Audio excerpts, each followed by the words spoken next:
Hello, my Aloha tribe, and welcome to the Aloha Perspective. Happy Wednesday! It is Self-Care Wednesday. La, la, la, la. And I have the self-care deck. Well, the self-care rituals deck. The last time I used this, it opened up quite a bit of shadow work and quite a bit of feelings and laughter and giggles, and then it opened up a topic. Or topics, right? About, I think it was the sex card, I can't remember. But, I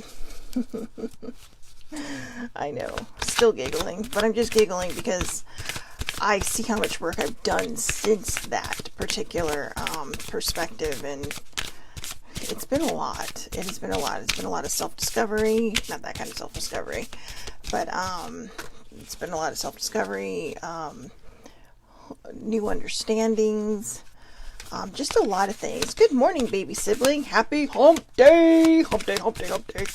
So anyways, I'm just going to pull some cards from the self-care ritual deck, and then we'll jump right in to our self-care Wednesday topic, why people find it hard to open up to others. It's another mental health thing, and I got it from Instagram from the Mental Health CEO. And that's their IG account. So if you're looking for them, it is Mental Health CEO, and it is all one word. Oops, I guess that one wanted to be a part of it too. Wanted to be part of the action. So anyways, sorry. Ay. It's going to be a Wednesday. It's going to be one of those days. So, yeah, just a lot of things going on in my head right now, and one of the biggest ones is really trying not to worry and to trust in the process a little bit more. Not always easy for me. I am a kind of one and done now, one and done kind of thing. So, or maybe not one and done, but like, come on, let's get chopping. Show me an act of good faith, right? So it's kind of, I'm just stuck in this place of trying to be patient, and patience has never really been my strong suit. I am working on it.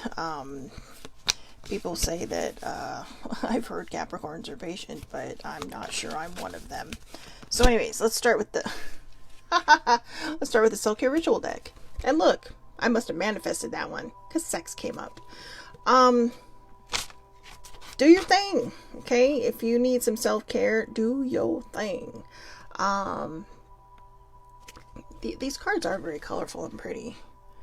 But seriously, we've had that one before, and it's funny that I mentioned that. I really must have manifested that one because that's the one that kind of popped out and landed on me. But, yeah, I mean, sex can be self-care. Right? It can be, if you're alone or with someone, it can be also very empowering. It can help you move through difficult mental blocks if you're with the right person. There's just a lot of things that, a lot of times we put this negative spin on sex, or we get all giggly about it and stuff, like I did the last time we had this card. But I actually think it's a good thing for self-care, because it does create that positive energy within you, that feeling, right? When you hit that firework moment. And, yeah, I don't know that there's much more I can elaborate on that. Like I said, though, I am grateful to this card, because this is the card that sparked a lot of my remaining shadow work that I had to do. Good morning, Auntie. And remember, for those that might be new, shadow work isn't just a metaphysical thing. I always thought it was a metaphysical thing, but it turns out that kind of the grandfather of shadow work, digging deep, asking yourself the hard questions, answering them, and then healing it, bringing it up to heal it, was actually the work of Carl Jung, a renowned psychologist. So there you go. Number 2, make a vision board. Maybe that's what I'll do today. I'll make a vision board, because I have vision boards, but I swear to you, I do not pay attention to them. I mean, I have one hanging on the back of my bedroom door. So when I open my door each morning to go into the rest of the house, I'm supposed to see it, but I don't. because it's just become a thing to me. It's just become wall art. So make a vision board. Vision boards can be very, very helpful. You know, a lot of people might roll their eyes at vision boards and whatnot, but I think it helps to kind of get yourself into that vibration, right? I mean, the wall in front of me that you cannot see has kind of become somewhat of a vision board, but I think it's become a vision board of who I used to be, not who I've grown into, not who I've become through all this work that I've been doing. A friend asked me on Twitter today if there was anything they could do for me. And I told them no, because, you know, because I let them know I'm rebalancing, but I'm trying to understand feelings. Not that I don't understand feelings, I do. But it's like I said, a lot of the stuff that I went through in my past, it was anchored by fear. So there was always that underlying not feel good. I mean, fear was always present in everything, even the joyous moments, right? So now it's kind of like being that balloon that's free. And you're just like, where can I go? But, you know, there's so many directions, there's so many ups and downs that instead of just kind of feeling an emotion in the moment, I feel like I'm feeling all of them. And having kept myself numb for so long, it's kind of like, whoa, this is like mind-blowing. It's like, it's amazing, but it's freaky at the same time, because it's like, I don't know how to react to some of these things, because in a way they are new to me. They're new, but they're not new. But they're new in the sense that I'm feeling in them without an underlying dark cloud. You know, I mean, it's just sunshine and rainbows. And you know, not every day is going to be sunshine and rainbows. But I'm also trying to get rid of that dark cloud, because it's still trying to pull me down. So it's really about me learning how to trust the process and how to move and go with the flow with the process. So connect with your womb. All right. If you're a dude, I know you're like, how do I connect with my womb? Connect with your inner feminine. Okay. A lot of times, and it's not just men, but a lot of times, and it's kind of what I'm talking about. A lot of times we will sit there and we'll just be like, oh, no. That only weak people do that, or I'm too strong to do that, or I don't cry in front of people, or I don't like to cry in front of people.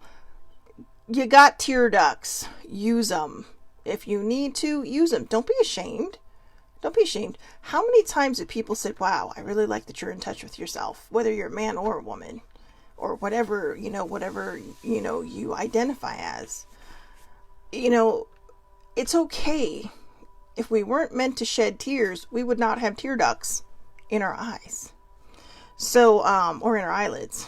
So, and I think, connecting with your womb is also about the creation process, right? Your creation process, a womb is where a child grows, correct? So, I hope I'm getting my biology right. My brain, it's just jogging around in there. You know, like I said, it's still a fog in there. But it's a creative center. You know, it's the beginning of all things. So just connect with your inner self. Connect with your deepest inner self. Look to the stars. Look to the stars. This can be a very metaphysical thing. This can be a very metaphysical thing. It could also just mean, just if you're feeling overwhelmed or you're feeling just go outside. Just soak in some of that nice evening energy. If it is cloudy, there are still stars outside. Or, pull up a YouTube video, because you can listen to binaural beats, Binaural, and look for one that maybe has an aurora borealis sitting behind it. But just tap in, tap into your inner self and just find some peace there. Read. Reading is fun. I am right now have been so overwhelmed mentally that I am more of a book collector than I am a reader, which is terrible, right? I mean, I should read at least something every day. I mean, I kind of do, but it's just not an actual book, which I should, because I have so many. That's just some of them laying around. But read. It could be anything. It could be fiction, nonfiction, self-help, self-care, self-love, could be horror, it could be romance. Just, if you need to give your brain a break, sometimes reading actually can help. And you never know, if you start that creative process and you are in the midst of healing, you may read something in one of the most oddest places that you would never expect to receive help from. Just because something that a character might say might resonate with you and be like, oh my God, that's exactly how I'm feeling. Because remember, even though it's a character in the book, somebody wrote that character. That thought came out of an actual human brain. Okay? So it's valid. It's very valid. Write a gratitude list. Gratitude lists are amazing. I have literally been doing affirmations for the last 4 days. It's supposed to be a 21-day thing. I'm trying to just rework my brain and remind myself that I am capable. Right? I am capable of all things. So, but write a gratitude list. Start, I'm so happy and grateful for, or I'm so happy and grateful that, and finish it with thank you, and thank you. And not just thank you. Feel it and mean it. Okay, feel it and mean it. Make a meal. Sometimes cooking can be very therapeutic. I cooked dinner the other night and I was like, wow. It was just spaghetti, something simple that I couldn't ruin with my flightiness at the moment. But make a meal. I will say this, baby sibling makes a lot of meals with her kids. And they help, she'll watch, she'll supervise when they cut things, and it's fun to watch because she'll post it to her stories on usually Instagram or Facebook. But it's neat to see them learning these skills so young. My mom taught me how to cook and bake when I was about 7 or 8. And I made my first complete dinner when I was 8 years old. It was something simple like hamburger helper or something. But when you're 8 and you make your family dinner, it's kind of like, and it wasn't like, you got to do this. It was just, hey, I want to make dinner tonight. So I was just kind of like, ooh, I'm going to make dinner tonight. And I think for me, it is therapeutic, and I should probably get back to it because I do love baking also. And just as a side note, the baking thing actually kind of came as more of an accidental thing because my parents bought me one of those, those little kid ovens that had the little trays and the little spatula thing that you put it inside that little slit and it's supposed to cook. For some reason, it was broken. I don't know why. It never, the light bulb, everything looked like it worked, but it never cooked the thing. So I learned how to bake in an actual oven when I was like 7. And certain things I learned the hard way, even though, my mom warned me, be careful. She was always there when I would take things out or put things in. But even then, I guess I get impatient. It's like, I want it out now. Yeah, for the most part, I'm been doing that for quite a long time, and I'm pretty skillful at it. So not fabulous, not great. I have friends that, wow, their meals are Instagram ready. But okay, so Auntie Charmaine is saying it helps her daughter feel productive and helps her anxiety. It really can, because you're focusing, right? You're not just focusing on the baking part, but there's so much that can go into cooking and baking that you don't have time to really think about what is bothering you in your head. And it really can raise your vibe because you're creating something. And this you're going to create and eat it. So you're not just creating it and hiding it from the world. You are creating it and presenting it.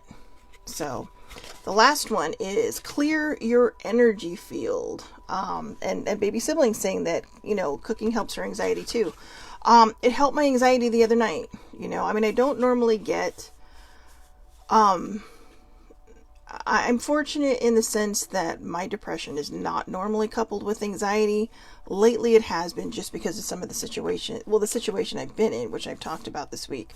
It kind of ramps it up and just like, you don't know, you get so overwhelmed and don't know where to turn that you just really want to crawl into a corner. And that's when I kind of had to force myself out, and I made dinner, and I thought, well, maybe this will help me feel better. And for a good 30 minutes, it did. It really, really did. So, and it felt good to feel productive and moving around that stove and moving around the kitchen. So, excuse me. Pardon me. So, find things. We talked about hobbies the other day, on the butterfly cards. I am so sorry, my throat just got dry. But we talked about hobbies. Cooking and baking can be a hobby. Sure, you get benefits in it, at the end. But, if you're one of those people that likes to take pictures of, pretty food wherever you go or when you go out to eat or whatever, see if you can emulate that. Just see if you can make your own, some of the stuff I posted has not been that spectacular looking, but I'm so proud of it because I pushed through and did it. Sometimes it's all you got to do. So clear your energy field. I thought it said clean your energy field, but I think both works. Clean/clear your energy field. A lot of people may say, well, how do I do that? There's a lot of different ways, actually. And keep an open mind on this. Sometimes you can have people, just brush you off, and they don't have to necessarily touch you. They can just, you can also sweep the energy away from you. There's sage, there's Palo Santo, there's just incense in general, if that's something you like. If it's not, showering can clear your energy field. Taking a bath. So these everyday things that you do. If it's windy where you're at, that can clear your energy field. It is simply a process of believing that your energy field is being cleaned. It's being, swept away. So, and I'm telling you, when you do this, you can actually feel the energy kind of picking up, because we do sometimes when we get upset or we get angry, negative energy is like dirt. All right. But so is good energy. It's going to stick to you. And you have to clean it off. You have to get it away from you. And the more and more you build, that can actually build on your anxiety, because you're keeping all this energy that is literally just settling on you like dust. Oh, and there you go. So Auntie says there's a Bible verse in Luke 9 to shake the dust. So there you go, right? When dust gets on a rug, what do? You flip it out, or you sweep it. So cleaning your energy field is basically doing the same thing. And, remember to always kind of get your chakra points, so I know I'm sitting here cleaning my own energy while I'm showing you, but it's helping. And don't just do the torso. You got to go all the way down. If you have someone that will not roll their eyes at you, ask them for help. They can help you get your backside. They can help you get, your legs if you want to just stand still. Older sibling and I every so often will make it a habit. Or if I'm not doing well and she can see I'm kind of getting agitated, she will ask me, do you need to go outside and have me dust you off? So, it can be very helpful. But if you are alone, like I said, you can do it yourself. It's all about believing that it's being done. If you jump into a pool, just imagine, and this goes for any, like a shower or a bath. Just imagine that the water is just washing all of it away, and that when you emerge from a pool, a jacuzzi, a shower, a bath, that you're just leaving it all behind. If it's a shower or a bath, imagine all that ickiness just going down the drain. And then just try to vibe high. Try to think of positive things while you're doing this. You don't want to be negative while you're doing this, because then you're just going to keep creating negative dust. What you want to do is create that positive energy, that thinking positive things. If you want to do affirmations, I am kind, I am beautiful, I'm smart. I feel like I'm quoting The Help now. But I am amazing. All these things, and believe it. Okay? We have enough negative shit going on in the world. We have enough negative stuff being thrown at us every day. There are enough trolls in the world that makes my job, and the people that also do what I do, it makes our job harder. But we are determined, whoever all of we are. But myself and everybody else out there trying to do good things for the world, it's a determination, to give people an alternative way to think instead of just focusing on negative stuff all the time, instead of just carrying that negative dust around all day long. So, let's get to Self-Care Wednesday. Didn't expect those card reads to take that long, but you know what? I feel like there was a lot that needed to be said in there, right? So again, why people find it hard to open up to others. These were a bunch of slides from an Instagram account called Mental Health CEO. And again, that's one word, Mental Health CEO. I have been through some of these. And what I'm going to try to do is cover both sides. You know, like the person trying to help and the person afraid to ask for help. Excuse me, I do not know what's happening. Someone's trying to block my voice. But but the reason I'm coming from both sides is because I've been on both sides. And I haven't always handled it well. I haven't always, taken care of it well. Because I think a lot of times too, no matter whether you have a dinged up mental health or not, we've all gone through certain situations where we've been the person who's really wanted to talk to someone but didn't know how to open up. And we've been the person who may come in as overbearing, who may come in and overstep. And a lot of times it's just, from my point of view, I don't overstep because I want, someone to not feel what they're feeling. I absolutely want them to feel what they're feeling. But there's a part of me in them, that's part of them in me, that I have felt, maybe not the same reason for the pain, but I have felt that pain in some form or another. And you know how much it hurts. So you just want to make them feel better. And I guess in a way, helping is really trying to fix somebody. But you can't fix people. You can't make them feel better. They have to do it themselves. And baby sibling taught me that. She taught me, just that's where the there came from with us. Because it was so hard to see her hurting when the year anniversary of her husband passing came along, that all I wanted to do was just like hug her and tell her everything was going to be okay. She knows this. She knows this too shall pass. But she had to deal with all this in the moment. Her husband died the day after their oldest son's birthday. So that's a memory my nephew's always going to have. So it's just, there's so much tied into it, and I don't know what that's like. I know what grief is like, but I don't know what her grief is like. Everybody's grief is different. Even if you've gone through the same thing as somebody else, everybody's grief is different. It's how that you make it through. Who you lean on, and just the people that you trust to open up to. And I have been trying to become the person that people can open up to, that they don't get the feedback, right? Well, sorry, I think two crows are trying to kill themselves out there, but I love crows. But anyways, I guess the whole point is that I'm trying to make is that we can't fix people. We can be there for them. We can help guide them. But remember, everything that we do to help somebody else, it's in their time, not in our time. You can't snap your fingers and say, okay, be better, because it makes you feel better. I think part of my reason for overstepping is I don't like to feel helpless. I have felt helpless so many times in my life, being on the other side, that it's hard to watch people hurt. And it's hard to feel helpless, but you're not being helpless, okay? You're being exactly what they need in that moment. If they want feedback from you, they will ask, okay? But most of the time, they just want someone to sit there and say, they're there, or whatever helps.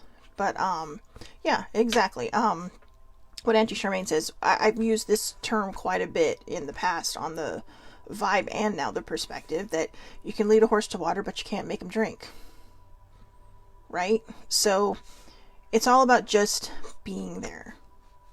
Okay, just being there. And, baby sibling actually asked me last week, do you want to talk? And I said, I really do, but I don't want any suggestions. I don't want any of this. I don't want any of that. And she says, I'll just listen. And so sometimes you have to be your own advocate. and I'm comfortable enough with her that I told her I don't mean this to sound rude or anything, because I know you just want to be there for me, but I just don't want the feedback right now. I just need someone to listen because I'm just hurting so much. And I don't know why. I mean, sometimes people just don't know why. I didn't know why. And a big part of that I'm actually going to talk about tomorrow. I discovered some things about myself and some hard truths that I had to face. And tomorrow is not going to be an easy topic. But before we get to tomorrow, let's actually start today. So I'm sorry. I know I'm rambling. It's like I said, thank you, baby spilling. I know my brain is still in that fog as I rebalance. And I'm so frustrated because I just want it to be done. Just done, But anyways, number 1, why people find it hard to open up to others. They don't feel safe talking about their issues. A lot of people will tell people something. Okay, think about a game of telephone in an office. Somebody opens up to you, and then they tell somebody else saying, hey, don't tell anybody. But then that person says something to somebody else, hey, don't tell anybody. And they may not use names. And it's very possible that the person, whose name they did not use, ends up hearing this in the end. So then they go back to that other person and say, this is why I don't tell people things. Because I literally just heard my story. Don't tell anybody. And I don't know who it is, but. And this happened a little bit in the office where I worked. I can keep a secret like Fort Knox. It's hard for me to keep surprises a secret, but I do it anyways. Older sibling always laughs at me because I get so excited about surprises. But when it comes to a secret, or it comes to something somebody doesn't want somebody to know, or anybody else to know, I can keep a secret. But other people in my office could not. And then I cannot tell you how many times I got thrown under the bus and saying, well, it wasn't me that said it. So then they start going through everybody that they told. And of course, I'm the newest one.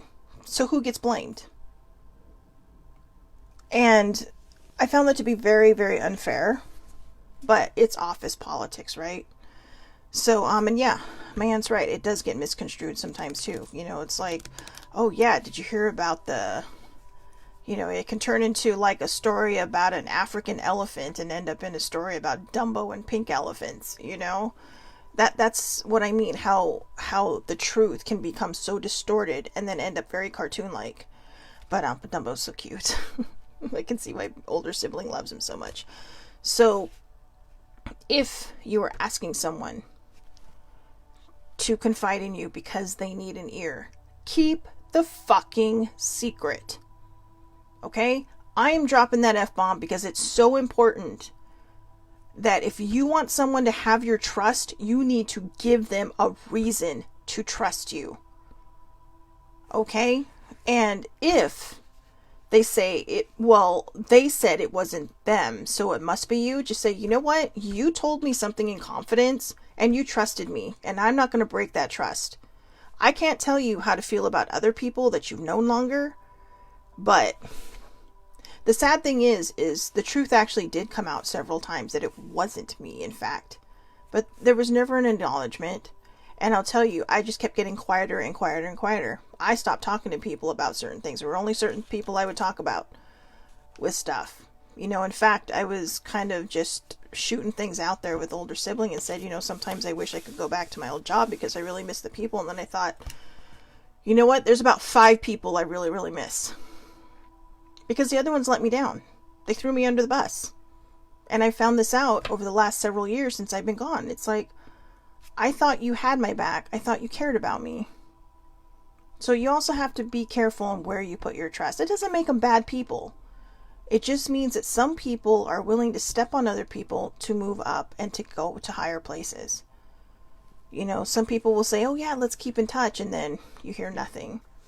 So for the ones who have kept in touch, I thank you. Because in a lot of ways they have been my saving grace. Because I realize these are the people that I truly miss. My old supervisor, not the one that was my supervisor when I got let go, but the one before that. I miss her tons. And, I'm grateful that she's back in California now, so hopefully I'll see her soon. Number 2, they know the other person won't understand or listen. I'm just going to use the example of having a dinged up mental health. Even if two people talking to each other that have a dinged up mental health, a lot of times people don't want to talk to somebody else because they may not have the same diagnosis. So they're going to think, you know what, you don't understand, and you're not listening. Some people are fabulous at saying, what can I do for you? And then just tuning out, right? Because they don't want to hear it. Or maybe the person has a lot more to say than they thought. If you were going to ask somebody if they need an ear, you need to make sure you have the time to give them. Because if somebody's not feeling heard, they're going to go back into their shell. They're going to remain invisible. And they're not going to want to, they're not going to open up to anybody. You're opening Pandora's box. So if you're going to open Pandora's box, be ready, okay? Be ready. And if you are the person that thinks somebody won't understand or listen, just tell them, look, you know what, you may not understand what I'm going through, but I just really need to tell somebody this. Educating people about mental health is so important. That's how we end the stigma. Okay, my father, like I said, does not understand it from one end to the other. But he's trying. And we just kind of got to a point where, I don't want to say we're at a stalemate because that's not the right word. But there are times when he sits there and says, well, I don't understand. Or sometimes he'll slip up and say, well, why don't you just do this? And it's like, seriously, if it were that easy, don't you think I'd do it? And I try not to say that. That's what I'm thinking. But then he stops himself and he sits there and says, you know what? I don't know what you're going through, but I'm here. Number 3, they are frequently cut off when talking about their past, so they don't even try now. Again, I've been bad at this because, again, you hear how traumatic things are for people, and all you want to do is sit there and go, oh my God, I'm so sorry. Are you okay? What can I do for you? Sometimes we just need to sit there and be quiet. Sometimes we just got to sit there and let them get everything out. Not try to offer suggestions, not try to fix it, not try to say, well, have you tried this or have you tried that, or maybe it's this or maybe it's that. We can't diagnose other people, okay? We can't sit there and say, well, this worked for me. No two people are the same. Maybe what worked for you worked for somebody else, but that doesn't mean it's going to work for the person you're talking to now. So when they finish their story, is there anything I can do for you? Do you need a hug? Do you want to go for a walk? Or, just be there for them. Be understanding. Be the person that understands, because that is what they need. Number 4, they don't want to draw attention to themselves. That's a big one. I'm actually surprised that is not number 1. When I first came out with my mental health issues, and then I started doing this, I was so afraid that people thought I would be doing it for attention. I am not. It may seem like it because, hey, you're putting yourself out there, you're doing all this stuff, but it's no different than, somebody being in a TV show or a movie and saying, oh yeah, I'm doing this because I want attention. No, you're doing it because you love it. You're passionate about it. It's something that makes you feel good inside, to know that you're putting a message out there, to know that you're putting your work out there. And this isn't easy. It's not always easy to come up with new topics. I mean, older sibling bought me an entire magazine of mental health stuff that I still need to go through because I want to be able to put it out there. That's why I always give credit where credit is due. I didn't come up with this list, but I know that if I tell people where to find it, there may be something else on there that this person talks about that they're going to need. So I'm not a psychologist or a counselor or a therapist. I've thought about it, but it's even been made a suggestion, but I'm not. But what I am is I am a person who knows how to find information. I'm a person who knows how to find facts. I am literally an internet guru. I know, patting myself on my back in my head. I'm sorry, it was just getting too serious. But seriously, they don't want to draw attention to themselves. That's why a lot of times when you see people about to break down, they'll just leave. They'll walk into the, especially if you're at work, they'll go to the bathroom, they'll go to wherever. A lot of people are afraid to show emotion at work because they don't want to be perceived as being weak, having issues, or being one of those people that, they're going to have to pay extra attention to because, are they capable of doing their job? I was very capable of doing my job. But there were times when the depression and the anxiety and all those things set in, and you don't know which way to turn. You start freaking out. It's kind of like, oh my God, what do I do? So you go for a walk. You go to the bathroom. And I'm going to put number 4 with the very last comment I'm going to make, because I think they're going to tie into each other, okay? So number 5, they feel safe being invisible and don't like the feeling of being opened up. I would almost say that actually goes with number 4. They don't want to draw attention to themselves, so they try to be invisible. They try to not open up. But to me, these are two different things. They're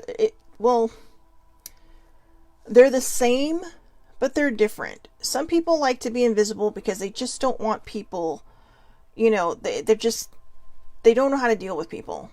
And if they're going through something, they don't know how to deal with people who don't understand, that say, oh, you'll be fine, just snap out of it, it's okay. My last boss did that to me. She's like, well, can't you just take a couple deep breaths and feel better? And she was honest, though. She did not understand depression. She's like, I don't understand mental health stuff. And when I tried to explain it to her, HR was called on me to offer me all kinds of ideas on how to get better. Yeah, I've been dealing with this for a long time. I appreciated the thought, but they blindsided me. It wasn't just, hey, I called HR, but want to discuss some things with you. It's like, no, let's have a meeting. I want to discuss the schedule for the week. And then bam. It felt like being thrown under a bus. And that literally made me not want to talk about anything. I wanted to be invisible again. I regretted ever saying that, I had to, there are some things that some concessions I needed for a day or two, because, I was going through a spiral. I regret saying that because I think that really kind of led to my demise, among other things, I'm sure. But this is why some people don't want to open up and why they feel invisible. But another reason people don't want to open up is because they may have their mental health under control. I say it like this, under control, because they may have it repressed so much that if anything or any light shines on it, it's very possible they're opening their own Pandora's box, and they may not be ready to do that. When we repress things, sometimes it comes out like a geyser. Other times it comes out like a leaky faucet. Or sometimes it comes out like a geyser and you're able to control it enough so that it's more like a leaky faucet and you're just dealing with a drip as it comes. So, number 6, people's reactions to them opening up did not make them feel better. So now they just keep it in. This again is when we overstep. All right. Do not overstep. Please. I implore you. I have overstepped in my past. I have made things not good. I don't think I almost ruined a relationship, but I almost strained my relationship with baby sibling. Because she didn't want to hurt my feelings by saying anything, but my constant badgering of, how are you? Are you okay? What can I do? Do you need anything? Blah, blah, blah. And this is after the there stuff. But I was projecting because I was going through my own pain. I kind of think this might be where my actual real shadow work started, because I realized I had to go in. Finally, she just let me have it. I'm only giggling because, in a way, it was nice to see her, come to life, to perk up and say, look, I love you, but knock it the fuck off. Okay? Because sometimes it's what we need to do to people we care about. We need to tell them, you are overstepping. You are pushing too hard. And I can't handle it. I cannot have this on my plate too. That's communication, guys. That's honesty. And sometimes we need to say it before it gets to that point. We need to she's sitting there. I love you. Yeah, I'm not sure how I feel about you right now as I'm thinking about this. I'm totally kidding. I love you too. But she's my baby sibling, right? But sort of. She's actually my cousin. But this is what I'm talking about. She finally mustered up whatever it was to just communicate with me, and she trusted that I was going to take it the way it was intended. And I did. And I was a little worried for a while. In fact, I was actually very embarrassed. I was very embarrassed because I had to put the mirror up to my own face and realize, hey, I'm always talking about this shit and now I'm doing it. So, this is why I say I come from both sides on this particular topic. They know that they're okay. Number 7, they know that opening up even a little bit will open the floodgates and make them break down, so they don't even start. This is a catch-22, okay? Because a lot of times the only real source of friendship that some people have are with work people. And it could just be that maybe they're new to somewhere, so they haven't made friends outside of, whatever, or maybe they might be introverted, so the only real human interaction they get is at work. This can be, if people trust you, it can get dangerous. This is a danger zone, okay? And it's kind of a danger zone even if you have outside people to talk to, because this kind of goes with one of the earlier numbers we talked about.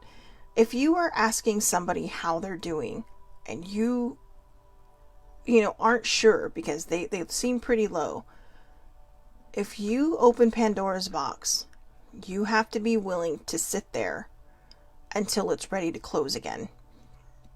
Okay?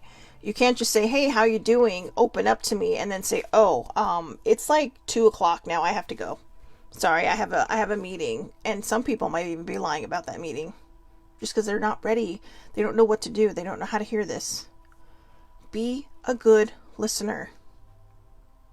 The main key of a counselor, a psychologist, a therapist is their ability to listen. That's what they're paid to do all day. Do they lend guidance? Yes. Can they prescribe meds? Psychiatrists can.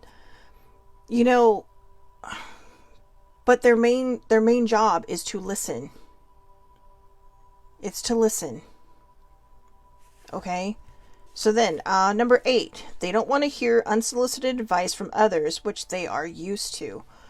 It's like I said, I think it's bettertherapy.com. I'm pretty sure that's the commercial.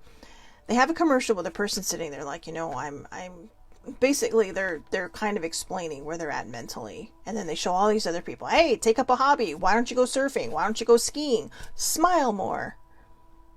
And that was, I think they were implying that was the girl's dad. Just smile more. It'll make you feel better. And then their face is just kind of like this at the end of the commercial, because it's just being pounded with suggestions from people who don't understand.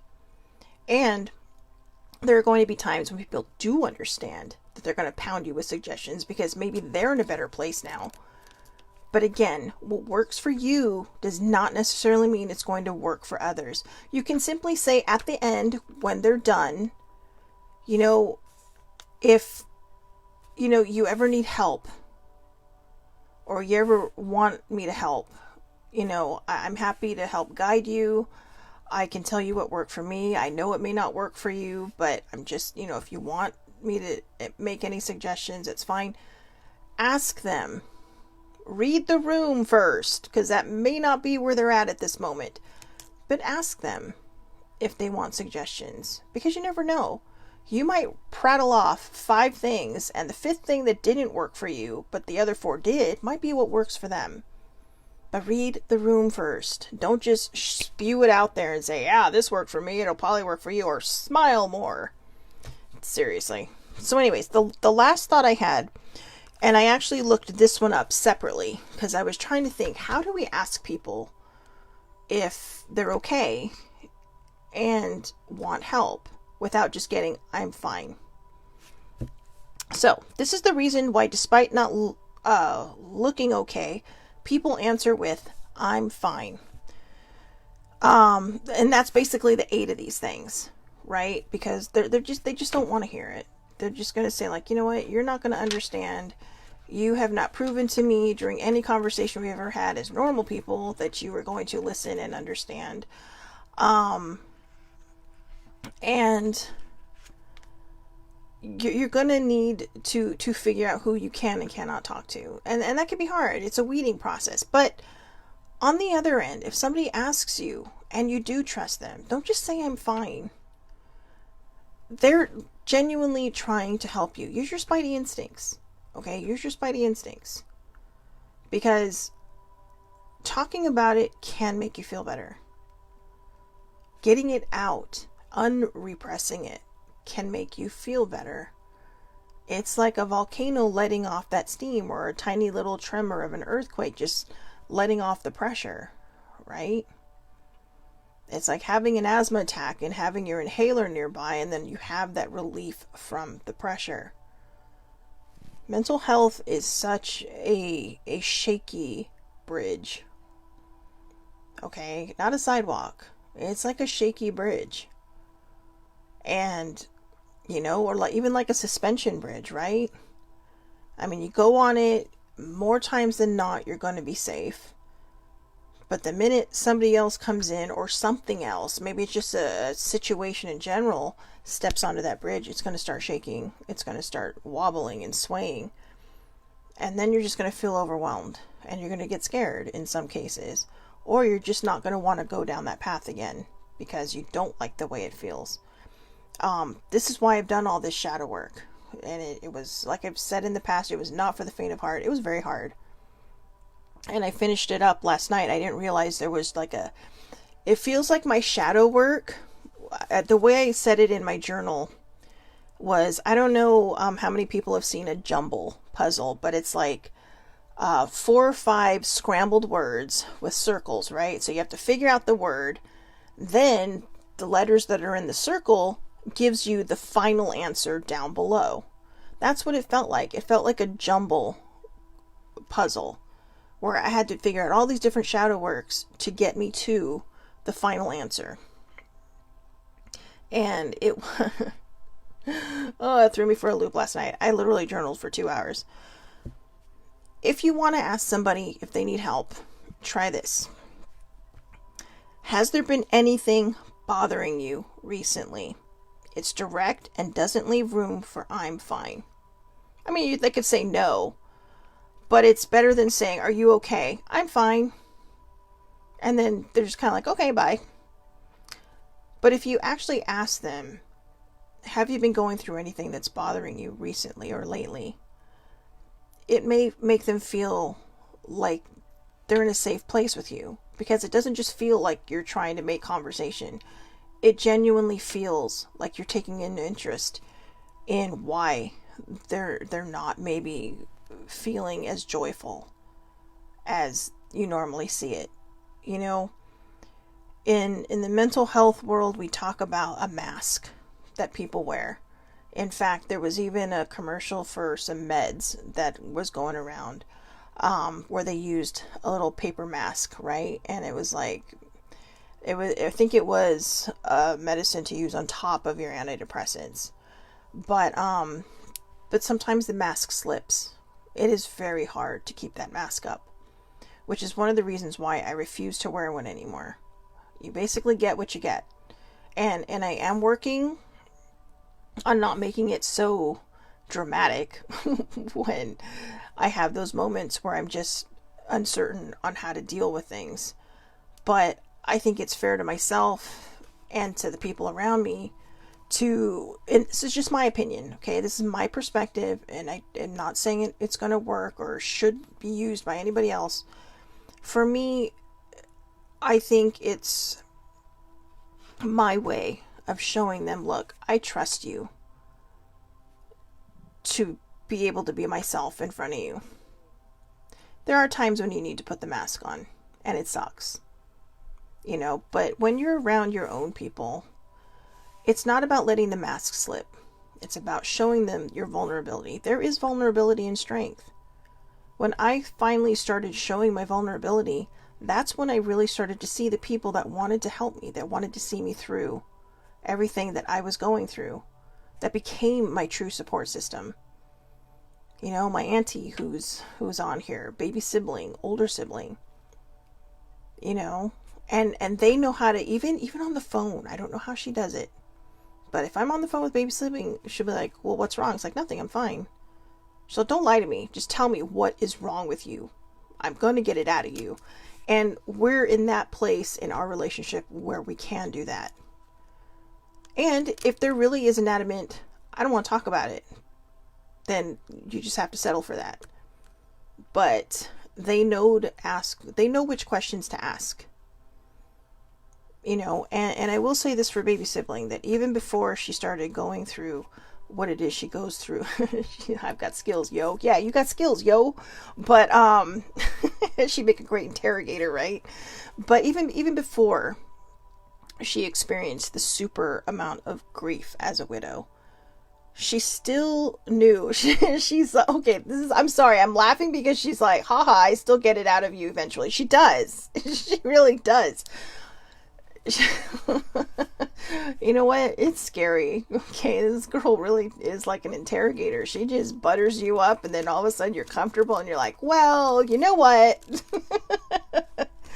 I'm on to you. I am on to you. So, but it's good to have people like that in your life.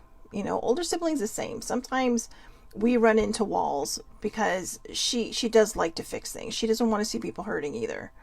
And I think because of the fact that we're roommates, that it makes it harder for her, because she does see me, and she does see when I'm falling apart. I don't have to say anything. It's just kind of like, all right, are you okay? And I'll just be like, I'm fine. But eventually I do open up. But that's why I have a very good balance with the two of them, because there are times when I just need somebody to just work through these things with me without trying to fix it. And that's not a bad reflection on either one of them. We have support systems, because when one isn't working, the other one probably will. But most times they work beautifully together. And that's why I love my sisters. That's why they mean everything to me. And I have other little soul sisters sprinkled around that just, you know, from time to time will text in, how are you doing? Are you okay? That I try to do the same for. I'm not very good at it, but I do try to do the same for. So that's kind of basically it. Think about this list. I'm going to put the list in the comments on YouTube. Okay? So if you're watching this on Facebook or you're watching this on Twitter, go to the comments on YouTube. There's a lot more space for me to write it in there. And I'm going to put every single one of these, and I'll put also where you can find them again if you want to go to that site. I highly recommend it. I believe this person actually is a certified therapist, and they have a lot of different good slides on posts, you know, post slides. And they're very, very helpful. As you can see from the last 2 days, that's exactly what I've used. Tomorrow, we are going to talk about, I'm going to talk a little bit about the shadow work that I just finished. And I'm going to close out something that has kind of been an underlying issue in the perspective for a while. And I'm going to actually dive deeper into what I now see was a very complicated relationship with my mom. And the only reason I'm diving into that is because it's going to be hurtful and it's going to be painful, because I love my mom. And unfortunately, there are going to be some things where we both had our shortcomings, and we both had, I think, in places where we may have both failed each other. I don't know. I don't know, or maybe how I thought that, you know, the realizations that I've come up with last night and breaking the cycle that I had to break. When we think of breaking cycles, we think of it as being bad things. But going forward, I just want to move on with the good memories I had with my mom. And I just want people to know that and I'll repeat this tomorrow, but I want people to know that in no way, shape, or form am I trying to throw her under the bus. The reason I have decided, after months and months of really kind of wondering about this, thinking about this, and then several days of really entertaining the thought of putting our relationship out there, is because I don't want other parents and kids to go through this. When my mom and I finally had a good solid decade of a fabulous, fabulous relationship, she died. And I was left holding this pain because I wanted more. I wanted more of that. And I couldn't understand why. I mean, I was 41 when my mother passed away. That for some people should be enough, right? It should be, wow, well, you had your mom for 41 years. I did, but I had the best relationship with her in the last 10 to 15 that she was alive. So that's 26 years of, us loving one another, us having fun times together, but also mixed in with something that I realize now was a very complicated relationship. And I don't think I saw it until last night. And believe it or not, I will tell you how I saw that. It was through a movie I was watching. If you want to know what movie it was, I will tell you about it tomorrow. Okay, so stay tuned. That is your teaser. That's your teaser trailer. But again, like I said, I don't want... this is why it's hard. Because I feel like I constantly need to explain myself and how much I love my mom. Because I don't want people to think, oh my God, she's a terrible daughter. She's sitting there just yammering about her mom. Or, oh my God, she's a terrible mom. And this girl deserves better. No. Everything that happened between us has led me up to this moment. And tomorrow's moment when I talk about this. But like I said, I want to put it out there because if there is somebody out there watching this, or a bunch of somebodies who has a complicated relationship with a relative, with a spouse, with a friend, with anybody, a sibling, this is how we open the dialogue. This is how we heal things. This is how we make it better and change it for the better. And yes, it's going to be suggestions. Yes, it's going to be, my own experiences, but I don't want people who move on in their out of their physical being into the other side to leave these things unsaid with one another. And it was only unsaid and unspoken because I didn't realize it until now. And it may not have all been her fault, When you couple trauma in with trying to maintain a complicated relationship, a lot of things that are said can be skewed. And I know my mom's intentions were always good for me. But sometimes I just think that, well, you know what? I'll talk about it tomorrow. See what I did there? So anyways, I hope everybody has a wonderful, wonderful day. Thank you so much for watching, for sticking in there, for staying tuned. And remember, if you want to look at the list from 1 through 8 and a possible question to ask people, or to give people the comfort of opening up to you, I will put these in the comments on YouTube, where there is actually a lot more room in the comment section. So have a great, great day. I will see everybody back here tomorrow, 8:30 a.m. Pacific Standard Time, Facebook Live. It is public. Anybody can watch it live. It is public if you have a Facebook account. Or you can catch the replay on YouTube, and I do post it to Twitter. So, yeah, tomorrow is Things to Think on Thursday, and this, I think, is going to give a lot of people something to think on. All right, so have a great day, and I will see you tomorrow.